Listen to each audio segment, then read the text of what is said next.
While standing guard, the soldier spots a flash of light across the way. He goes over to check it out and finds a photo of a beautiful woman, but the moment he slips it into his pocket, a shell hits the exact spot where he'd just been standing. When he wakes up again, he's the only survivor in his entire squad. A medic hands him the photo and says, "I saw you pick it up. Looks like it saved you." So David decides he should return the photo to its owner, but after months of asking around, no one claims it. His fellow soldiers joke that the woman in the picture is his guardian angel. If he makes it out of the battlefield alive, he'll have to thank her properly. No sooner are the words spoken than another shell comes in, and once again David survives. In that war-torn era, the photo seems to carry some kind of magic, protecting him, guiding him, keeping him alive until the war finally ends. David returns home with a worn-out soul. Haunted by PTSD, he struggles to adjust to life at his sister's house. One morning, when his nephew tries to wake him up, David instinctively pins the kid down on the bed. It rattles him. He has nowhere to release all the emotions building up inside. Life no longer feels like it has any meaning, so he decides to find the woman in the photo his so-called guardian angel, hoping she might give him a reason to live. And just like that, he and his dog set off on an unknown journey. After traveling through several cities, he finally finds the lighthouse from the photo. Asking around, he gets the answer he's been looking for. Her name is Anna. She runs a pet farm out in the suburbs. David heads there without hesitation. When he saw the woman in the photo walking toward him like an angel, he froze for a moment. Before he can explain why he's there, Anna assumes he's come looking for a job. When she hears he walked 1,500 kilometers to get there, she thinks he's out of his mind. She turns to her grandmother, hoping to have him sent away. Do you want to hire a crazy person? Are you crazy? I beg your pardon, ma'am? My granddaughter thinks you might be crazy. No, ma'am.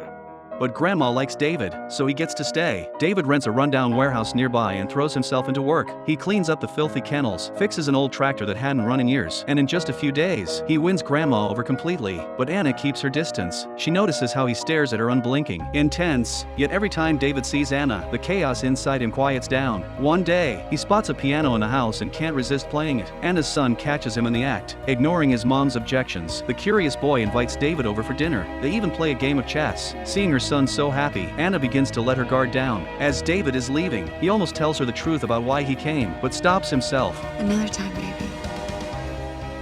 After all, I'm not going anywhere.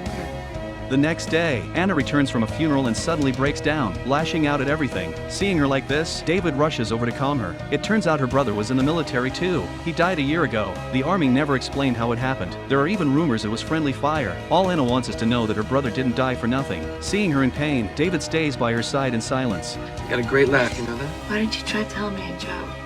Because you're gonna have to get a few beers in me before I start telling you jokes. It's okay. Little by little, he becomes part of the family, and with him around, the house grows warmer, more alive. They take the boy out on the lake, run through fields with the dogs, as if love itself is healing all their wounds. But just as things begin to feel perfect, Anna's ex-husband, Jack, shows up. He's here to fight for custody of the boy. That's my son in there too, you know, and I can take that boy anytime I want. You got that? Let go of my arm. Let go of my arm. What's the matter? You should do what she says. Let go of her arm. From that moment on, David and Jack are at odds. David asks Anna why. Even after all this time, Jack still harasses her. She finally opens up. Jack has influence in the area, and he constantly uses custody as leverage to threaten her. Just want to make sure you're okay. For the first time in a long while, Anna feels a sense of security. Hey! When are we gonna get those beers? That night, they go to a bar. They open up to each other, and the tension between them turns into something more. Just as they're getting closer, a security guard interrupts them. It's clearly a warning from Jack, but David isn't backing down. The next day, Anna watches David unloading supplies at the door, completely captivated. That night, she goes to his rundown warehouse. They confess their feelings to each other. This warmth feels like spring sunlight, healing David's war-torn heart and soothing the deepest scars inside Anna. But it doesn't last. At the boy's birthday party, Jack threatens Anna again. If David doesn't leave, he'll take the boy. This time, Anna gives in. She tells David everything. He doesn't argue. He just walks away. I do know that you deserve better than this. On the road, Jack follows him, provoking him like he's claiming territory. Hey, you ought to listen to me. You don't know who you're dealing with. No, I know exactly who I'm dealing with. I've known guys like you my whole life. Think a gun and a badge and a name make you something because you carry 'em. You better watch your mouth. I'm done talking to you. Meanwhile, Anna is completely lost without David. So, are you planning to let him bully you all your life? Her grandmother's words make her stop and think. By dawn, she makes her decision. You don't want full custody any more than I want you to have it. You can try and take him, but I will fight you. I will fight you and your... You want to go back to court, you just tell me when. Otherwise, you stay the hell out of my life. She goes to David's warehouse, and the two are reunited. With David, Anna feels a happiness and warmth she's never known before, but she has no idea Jack has been outside all night. Freezing, consumed by anger, he decides to get back at David. A friend brings him information about David's past. Remember a while back I told you about that guy showing best picture around Deckers? Yes, sir. Yes, so that's the guy.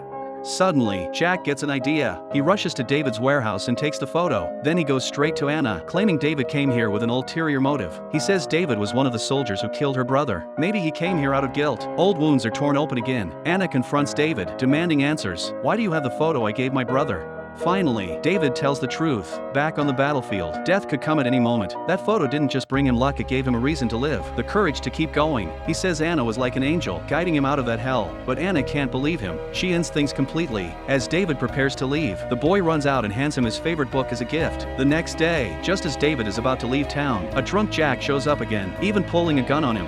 Stay back. Easy. Get away from you. Easy. Come on, King. Put it down. Shut up.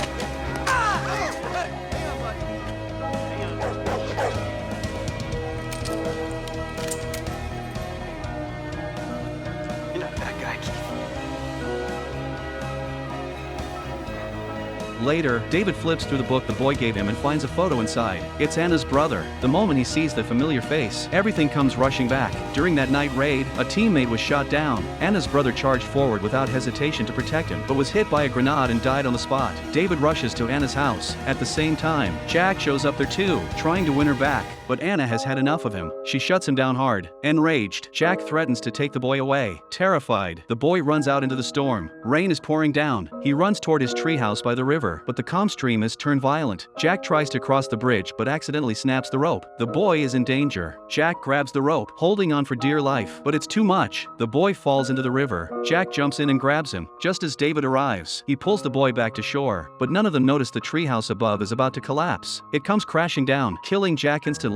A few days later, David brings the photo back to Anna and tells her everything. She finally understands her brother died a hero, saving his fellow soldier. David turns to leave, heading back home alone. But just then, Logan, wait! Don't go.